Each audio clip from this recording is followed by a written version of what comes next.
सूत उवाच इत्यादिष्टो महेशान्य गंधर्वेन्द्रश्च तुम्बुरुः मुदेतीव मनसि भाग्यम निजमवर्णय।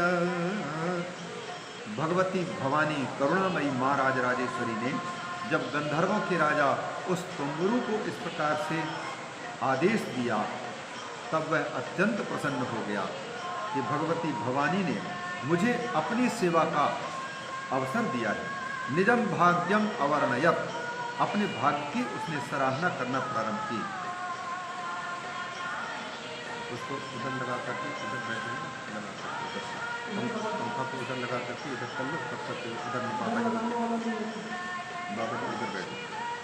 उधर बैठे तो हवा नहीं पाए नहीं है तो आवाज। इत्यादिष्टो महेशान्य गंधर्वेन्द्रश्च तुम्बुरुः मुमुदेतीव मनसि भाग्यम निजमवर्णयत्। तुम्बुरु भगवती भवानी की आज्ञा पा करके यह सोच करके अत्यंत प्रसन्न हुआ कि माँ की कृपा हुई आज कि मुझे कुछ सेवा का अवसर प्रदान की। आरुह्य सुविमानम सत्या तत्प्रियया सह यजौ विंध्याचले सोरम यत्रास्ते नारद प्रियः। तुम्बुरु नारद के साथ में हमेशा रहते और नारद जी को अत्यंत प्रिय इसलिए हैं क्योंकि नारद जी जैसे भगवान की कथा सुना करके दुनिया के लोगों को शुद्ध करते हैं, सद्गति प्राप्त कराते हैं, भक्ति प्रदान करते हैं, अतः उसी प्रकार से तुम्बुरु भी नारद जी की भांति भगवान शिव की कथा सुनाते हैं। अतः कहते नारद प्रिय, नारद जी का प्रेमी है, प्रिय है। विमान पर आरूढ़ हुआ और अपने ही विमान में बिंदुक की पत्नी चंचुला को भी बिठाया और उनके साथ में विंध्याचल पर्वत पर तुरंत पहुंच गया जहां पर यत्रास्ते नारद प्रियः वह बिंदुक रहता था। तत्र पश्यत् पिशाचम तम महाकाजम महाहनुम, वहां जाकर के देखा तो वही विंध्यगिरि पर्वत पर अत्यंत विकराल रूप, भयानक रूप धारण किया हुआ वह बिंदुक बड़ा भयंकर प्रेत के रूप में दिखाई दिया। तत्र पश्यत् पिशाचम तम महाकायम महाहनु, शरीर विशाल है और उसके बहुत बड़े ये दाढ़ी है, हनु दाढ़ी बढ़ा हुआ है, सबसे केश नहीं बल्कि दाढ़ी बढ़ा हुआ है। प्रहसंतम रुदंतं च, कभी तो ठहाका मार करके हंसता था प्रेत और कभी तो रोने लग जाता था। वल्गंतम विकटाकृतिम, और कभी कभी तो कभी घोड़ा बन करके, कभी हाथी बन करके, कभी मनुष्य बन करके, कभी देव बन करके, कभी वृक्ष बन करके और नाना प्रकार के रूप धारण कर करके वो दिखने लग गया। तुम्बुरु ने देखा कि यही वह पिशाच है जिसका नाम बिंदुक था पहले और अपने दुष्कर्मों के कारण इस विंध्य पर्वत पर निवास कर रहा है और निश्चित रूप से इसी प्रेत को प्रेत योनि से मुक्त करने के लिए ही माँ भवानी की आज्ञा मुझे हुई है, यह समझ गए। प्रहसंतम रुदंतं च वल्गंतं विकटाकृतिम बलाज्जग्राहतं पाशैः। पहले तो भगवान शिव के नाम का मंत्र पढ़ा, ओम त्र्यंबकं यजामहे सुगंधिं पुष्टिवर्धनम् उर्वारुकमिव बंधनान् मृत्योर्मुक्षीयमामृतात्। हे भगवान, मुझे भी मृत्यु से मुक्त करो, अमृत से मुक्त मत करो। उसी प्रकार से मैं भगवान शिव का यदि भक्त हूँ और भगवान शिव की मैं पावन कथा सुना करके इस प्रेत को प्रेत योनि से मुक्त करने के लिए आया हूँ, तो भगवान की ऐसी कृपा हो कि यह प्रेत इस प्रेत शरीर को छोड़ करके दिव्य रूप धारण कर ले और भगवान शिव के धाम को प्राप्त कर ले। जैसे ही इस प्रकार से प्रार्थना करते हुए उन्होंने प्रयास किया तो उस प्रेत को उन्होंने अपने हाथों से जबरदस्त पकड़ लिया, पकड़ करके पाशों में बांध दिया ताकि वो भाग न पाए, क्योंकि वायु रूप है प्रेत, अतः एक जगह ठहर नहीं पाते।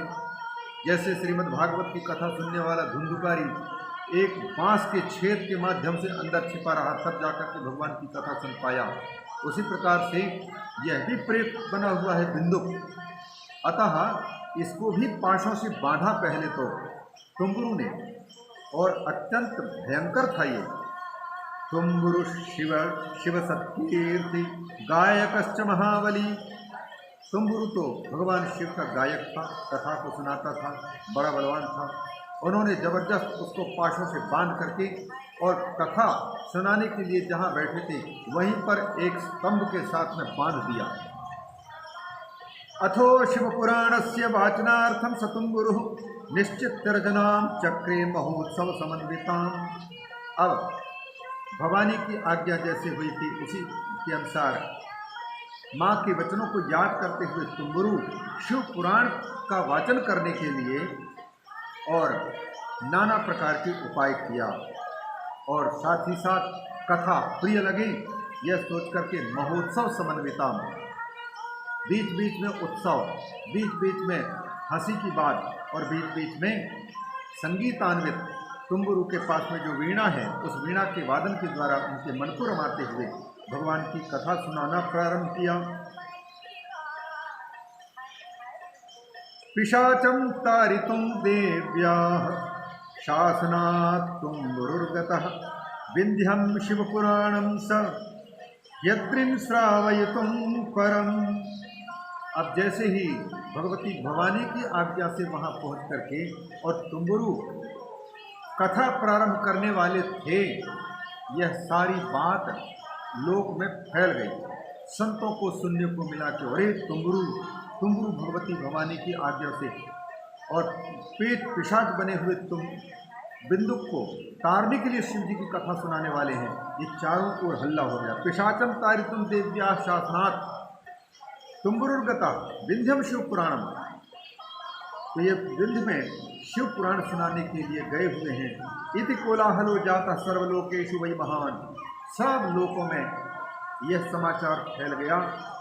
तो फिर लोगों ने विचार किया, भगवान शिव के भक्त पहले बोले हम तो सब काम छोड़ करके कुछ भी हो जाए भगवान शिव की कथा सुनने के लिए जाएंगे, और अन्य लोग भी जो भगवान शिव के भक्त नहीं हैं फिर भी भगवान शिव की कथा से प्रेम रखते हैं, ऐसे लोग भी सुनने के लिए वहाँ उपस्थित होने लगे।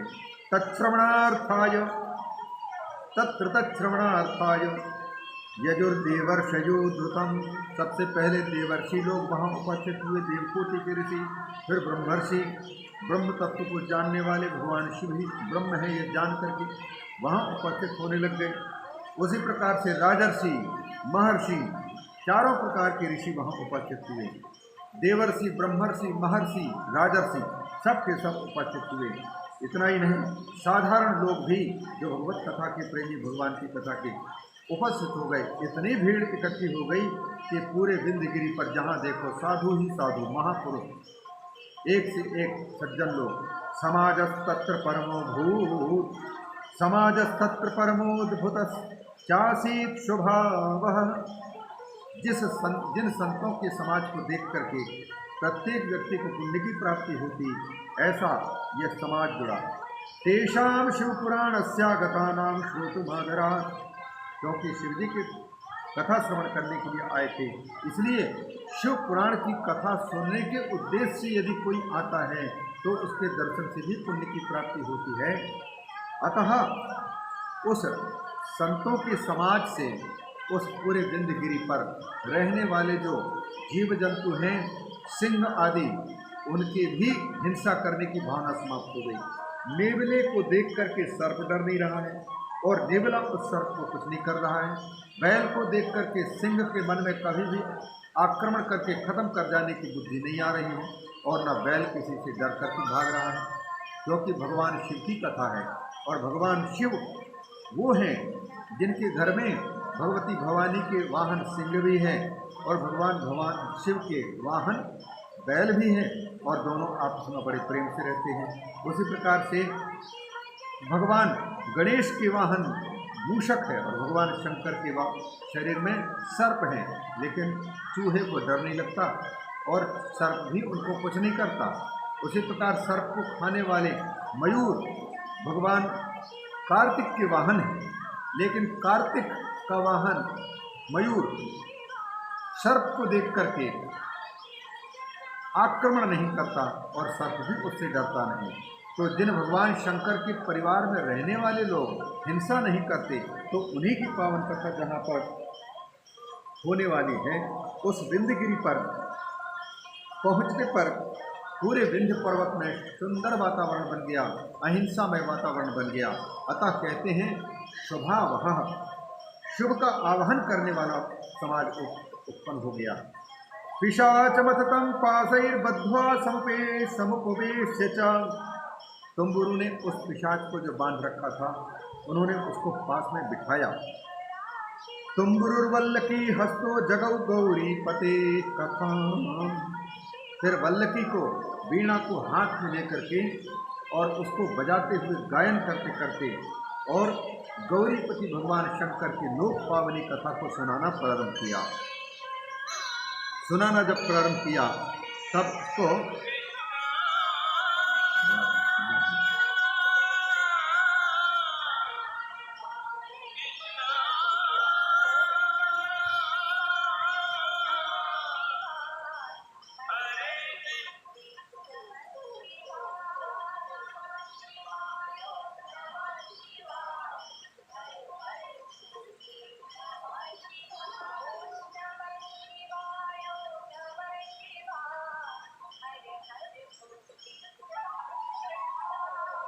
आरभ्य संहितामाद्यां सप्तमी संहितावधि स्पष्टम शिवपुराणम ही समाहात्म्यम समावदत्। सूत जी कहते हैं उस विंध्यगिरि पर तुम्बुरु ने कथा प्रारंभ की। सबसे पहले सप्त संहिता वाली जो यह कथा है उनमें सबसे पहली संहिता को सुनाया, विद्येश्वर संहिता को, और इसके बाद फिर रुद्र संहिता को सुनाया, फिर शतरुद्र संहिता को सुनाया, फिर कोटि रुद्र संहिता को सुनाया, फिर उमा संहिता को सुनाया, फिर कैलाश संहिता को सुनाया और सातवीं संहिता वायवी संहिता को सुनाया। स्पष्टम शिव पुराणम ही समाहात्म्यम समावदत्। इतना ही नहीं, सबसे पहले महात्म की कथा सुनाई। जैसे शिव महापुराण की कथा कहने के पहले 7 अध्यायों वाली महात्म की कथा यहाँ पर कही जा रही है। 7 संहिता वाली कथा को बड़े आदर से उस बिंदु नाम के विप्र देवता ने पिशाच योनि में श्रवण किया। श्रुत्वा शिव पुराणम तु सप्त संहितमादरात् बभूव सुकृतार्थास्ते सर्वे श्रोतार एव ही। जितने श्रोता थे उन समस्त श्रोताओं ने बड़े आदर के साथ में 7 संहिता वाले इस शिव पुराण की कथा को महात्म के सहित श्रवण किया और वो कृतकृत्य हो गए। उनको लगा कि अब हमको धर्म अर्थ काम मोक्ष की प्राप्ति करने के लिए कोई उपाय नहीं करना पड़ेगा, हम कृतार्थ हो गए। और वह पिशाच भी सपिशाचो महापुण्यम श्रुत्वा शिवपुराणकम विधूज कलुषम सर्वम जहो पैशाचिकम बपुः। शिवपुराण की परम पावनी कथा को सुनकर के वह भी सारे पापों से मुक्त हो गया और जैसे ही उसके पाप छूटे, शुद्ध हुआ, शुद्ध होते ही उसका शरीर, पिशाच का शरीर छूट गया। जब पिशाच का शरीर छूट गया तो सभी अनेक ऋषि, महर्षि, ब्रह्मर्षि, देवर्षि, राजर्षियों के बीच में घटना अद्भुत घट गई। सब लोगों ने देखा कि बीच में साक्षात भगवान शंकर और शंकर के जो पार्षद हैं उनकी भांति दिव्य शरीर वाला कोई व्यक्ति सामने खड़ा हुआ है। दिव्य रूपो बभूवाशु गौरवर्णस्यतांशुकः।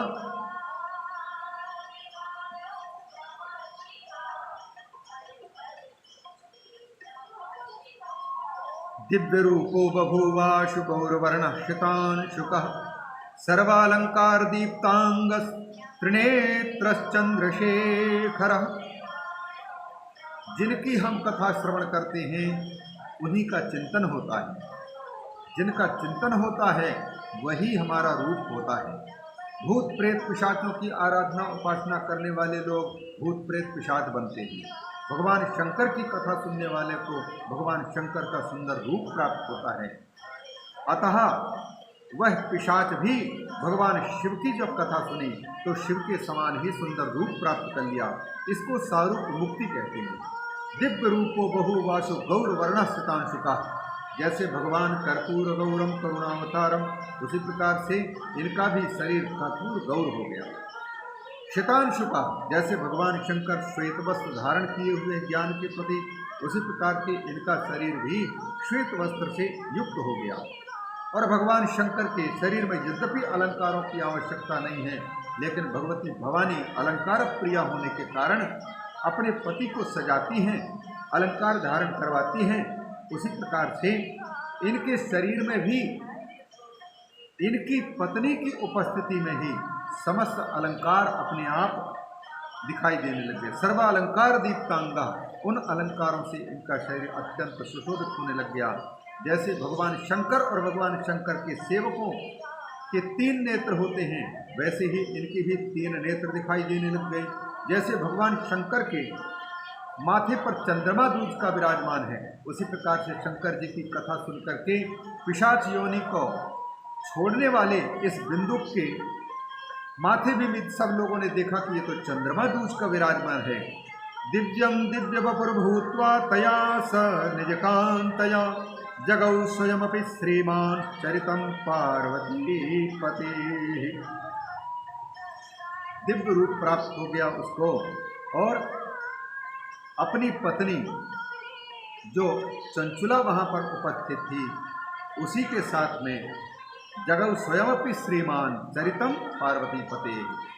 जैसे श्रीमद् भागवत की कथा सुनकर के धुंधुकारी स्वयं भागवत की महिमा को प्रकट करने वाले पुण्य महिमामयी कथा को सुनाने लग जाते हैं, उसी प्रकार से भगवान शिव की कथा को सुनकर के पवित्र होकर के और दिव्य शिव पार्षद का रूप प्राप्त करने वाले इस बिंदुक नाम के पिशाच ने भी अपनी पत्नी चंचुला के साथ में पार्वती पति भगवान शंकर की कथा दूसरों को सुनाने लग गए। जगौ स्वयमपि श्रीमान चरितम पार्वती पते, ये स्थिति हुई। वैसे पापी के मुख से भगवान का नाम या भगवान का चिंतन या भगवान की कथा का श्रवण या भगवान की कथा का कथन बड़ा मुश्किल है, लेकिन जो भगवान की कथा को एक बार किसी प्रकार से सुन लेता है तो चित्त की शुद्धि होते ही वह बार बार सुनने की इच्छा करता है और दूसरों को भी भगवान की पावन कथा सुनाने की इच्छा करने लग जाता है। यही कारण है कि बिंदु और उसकी पत्नी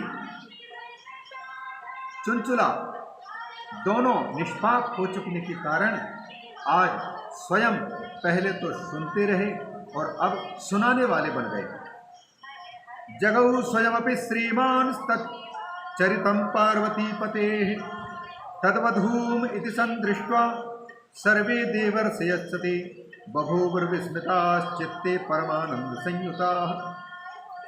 विंध्यगिरि पर्वत पर जितने महर्षि देवर्षि राजर्षि ब्रह्मर्षि उपस्थित हुए थे, भगवान की कथा वो भी सुन करके अत्यंत प्रसन्न हुए और बिंदु और उनकी पत्नी को सुंदर भगवत रूप प्राप्त हुए देख करके विस्मित हो गए, परम आनंद में वो डूब गए। सुकृतार्था महेशस्य श्रुत्वा चरितमद्भुतम् स्वं स्वं धाम ययुः प्रीत्या संशन्तः शांकरं यशः। भगवान महेश की कथा सुनने के कारण वो कृतकृत्य हो चुके थे। अब जीवन में कुछ करने लायक उनके लिए कुछ बाकी नहीं रह गया था। भगवान शिव का चरित्र है ही ऐसा, जो इनकी कथा को सुनते हैं वो कृतकृत्य हो जाते हैं। धर्म अर्थ काम मोक्ष इन चारों की प्राप्ति सहज हो जाती है। धर्म कमाने के लिए, अर्थ कमाने के लिए और काम भोग कमाने के लिए और मोक्ष कमाने के लिए अलग प्रयास नहीं करना पड़ता है, क्योंकि भगवान शंकर स्वयं मोक्ष स्वरूप हैं। भगवान शंकर स्वयं ज्ञान स्वरूप हैं। अतः ज्ञान और मोक्ष स्वरूप भगवान शंकर की जो कथा श्रवण करते हैं उन्हें सहज ही मुक्ति की प्राप्ति हो जाती है और सहज ही वो शिवरूप हो चुके होते हैं। अतः शिवरूपता को प्राप्त करके ये समस्त ऋषि महर्षि भगवान शंकर के यश की प्रशंसा करते हुए अपने अपने आश्रमों को प्रस्थान कर गए। स्वं स्वं धाम ययुः प्रीत्या शंसन्तः शांकरं यशः। शांकर यश भगवान शंकर के कीर्ति का वर्णन करके अपने धामों को गए। संत लोग तो प्रस्थान कर गए। फिर बिंदुक और बिंदुक की पत्नी चंचुला का क्या हुआ महाराज? सूत जी कहते, बिंदुगः सोऽपि दिव्यात्मा सुव्यान शिवा सुविमान स्थित सुखी स्वकांता पार्श्वग श्रीमान शुशुभे दीर्घस्थितः। तुम्बुरु की आज्ञा से वह बिंदुक भी और उसकी पत्नी चंचुला भी विमान पर, दिव्य विमान पर आरूढ़ हुए। दिव्यात्मा विमान में स्थित होकर परम प्रसन्न होकर के अपनी पत्नी चंचुला को बगल में बिठा करके अत्यंत शोभायमान होते हुए आकाश मंडल में ऐसे जा रहे हैं जैसे इंद्राणी के साथ में, शची के साथ में साक्षात देवराज इंद्र विमान पर आरूढ़ होकर के लोकांतर का गमन कर रहे हों, अथवा साक्षात यक्षराज कुबेर सुशोभित हो रहे हों, ऐसे दिखाई दे रहे होंगे। खस्थितः श्रीमान शुशुभे अथ गायन महेशस्य सुगुणान् सुमनोहरान् सतुम्बुरुर्जगामासु सकान्तः शांकरम पदम। तुम्बुरु ने जैसी कथा सुनाई थी, अब उस कथा को रास्ते में भी विमान जब उड़ रहा था तो भगवती चंचुला को उसी कथा को हूबहू सुनाते हुए वह बिंदु भगवान शिव के कीर्तन करते हुए बीच बीच में और महेश के सद्गुणों को सुंदर कथा को सुनाते सुनाते रास्ता टाइम पास करने के लिए, रास्ता क्रॉस करने के लिए और शंकर जी के कथा सुनाते हुए शंकर जी के धाम शिवलोक को प्राप्त हो गया। बोले शंकर भगवान की जय। सुसत्कृतो महेशेन पार्वत्या च स बंधुगः। जैसे ही विमान शिव धाम में उतरा और भगवान शिव की पत्नी भवानी ने देखा उस विमान में तुम्बुरु सवार हैं और उस तुम्बुरु के साथ साथ में पीछे की ओर देखते हैं कि भगवती भवानी की सखी और बिंदुक की पत्नी चंचुला सुशोभित हो रही है और उनके बगल पर विराजमान है बिंदुक और शंकर जी के रूप प्राप्त कर चुके हैं बिंदुक, साथ ही साथ चंचुला को भवानी का रूप प्राप्त हो चुका है, तो अत्यंत प्रसन्न हो गई। सुसत्कृतो महेशेन पार्वत्याचा। जैसे ही विमान से वो उतरे तो फिर भगवती भवानी ने और भगवान महेश ने उन बिंदुक के साथ साथ में उनकी पत्नी चंचुला का बड़ा आदर सत्कार किया। सुसत्कृतो महेशेन पार्वत्या च स बिंदुकः स्वगणश्च कृतः प्रीत्या सा भवद गिरिजा सखी। और जैसे भगवती भवानी ने चंचुला को अपनी सखी बना ली थी, उसी प्रकार भगवान शिव ने विचार किया कि ये बिंदु मेरी कथा सुनकर के सुंदर रूप प्राप्त कर चुका है, अतः अब मेरे रूप को प्राप्त करने वाले इसको मैं अपने गणों में शामिल कर लेता हूँ। तो बिंदुक को भगवान शंकर के पार्षदों में भगवान शंकर ने शामिल कर लिया। स्वगणश्च कृतः प्रीत्या। इस प्रकार से भगवान शिव के पावन कथा को जो लोग सुनते हैं उन पर भगवान शिव की और भगवती भवानी की जल्दी कृपा होती है और शिवधाम की प्राप्ति होती है। भगवती भवानी के साथ में यदि कोई स्त्री भगवान शिव की कथा सुनती है तो उसको भवानी के सखी बनने का सौभाग्य प्राप्त होता है, और यदि कोई पुरुष भगवान शिव की कथा को सुनता है तो बिंदुक की भांति सुंदर शंकर जी का रूप प्राप्त कर लेता है और शंकर जी के धाम में रह करके भगवान शिव की सेवा करने का सौभाग्य प्राप्त कर लेता है। तस्मिन् लोके परानंदे घनज्योतिषि शाश्वते लब्ध्वा निवासमचलं लभेते परमं सुखम। भगवान शिव का जो वह धाम है, ज्योतिर्मय धाम है, घन ज्योतिषी शाश्वते परानंदे, आनंद ही आनंद रूप है, उस लोक में अचल निवास प्राप्त कर लिया। अर्थात अन्य लोकों में जाने पर तो व्यक्ति को वहाँ पर अचल स्थिति नहीं मिलती है, बल्कि वहाँ से अन्य लोकों में जाना पड़ता है। भूलोक, भूवरलोक, स्वरलोक, महरलोक, जनलोक, तपोलोक, सत्यलोक, यहाँ तक के सातों लोक, ब्रह्मा जी को भी अपना लोक छोड़ करके दूसरे लोकों में जाना पड़ता है। उसी प्रकार से अतल, वितल, सुतल, तलातल, महातल, पाताल, रसातल, इन सातों लोकों में गया हुआ जीव उन लोकों में हमेशा के लिए नहीं रह पाता है, उसको भी हटना पड़ता है। लेकिन भगवान शिव का जो लोक है, धाम है, वहाँ पर पहुँचने के बाद में व्यक्ति अचल हो जाता है। भगवान हमेशा हमेशा के लिए अपना पार्षद बना लेते हैं। अतः कहते हैं अचलम निवासम लब्ध्वा, ऐसा निवास प्राप्त हुआ कि कोई हटाने वाला अब है नहीं। उसको कोई कह नहीं सकता कि बोरी बुद्धि उठाओ, यहाँ से भगो, ऐसा कहने वाला कोई वहाँ नहीं है। स्वर्ग में गए हुए व्यक्ति को स्वर्ग में पुण्य समाप्त होते ही देवता लोग कहते हैं कि जाओ अब मृत्युलोक में पुनः पुण्य कमा करके यहाँ आना। लेकिन शिवलोक में कोई धक्का मार करके गिराता नहीं। देवलोक में पहुँचे हुए विश्वामित्र के प्रिय भक्त जो त्रिशंकु था, उसको तो देवताओं ने नीचे ढकेल दिया था। फिर व्यक्तियों का यहाँ रहना उचित नहीं है, जाओ। तो फिर गुरु जी ने, विश्वामित्र ने उसके लिए तो अलग ही स्वर्ग बना करके रख दिया था। लेकिन भगवान शंकर के धाम में पहुँचे हुए व्यक्ति को शिव धाम से कोई खदेड़ता नहीं कि जाओ फिर से पुण्य कमा करके आना, तब ये शंकर जी के धाम में रहना। अतः वहाँ का निवास अचल निवास कहलाता है। दोनों ने अचल निवास प्राप्त किया और परम सुख प्राप्त किया। इत्येतत् कथितम पुण्यम इतिहासमघापहं। सूत जी कहते हैं, हे शौनक आदि ऋषियों, इस प्रकार से मैंने समस्त पापों को, चाहे वाचिक पाप हो, मानसिक पाप हो, दैहिक पाप हो, सब प्रकार के पापों को समाप्त करने वाला यह पावन पुराण है। यह आख्यान मैंने सुनाया। शिवा शिव परानंदम, इस कथा को यदि भगवान शंकर को प्रसन्न करना हो तो, और भगवती भवानी को, तो इस कथा को कहना चाहिए। और सुनाने वाला भगवान शिव और शिवा को सुनाने के उद्देश्य से सुनाता है तो उसको भी निर्मलता की प्राप्ति होती है। शिव जी प्रसन्न होते हैं और जैसे शिव को जो आनंद मिलता है वही सुख उसको मिलता है।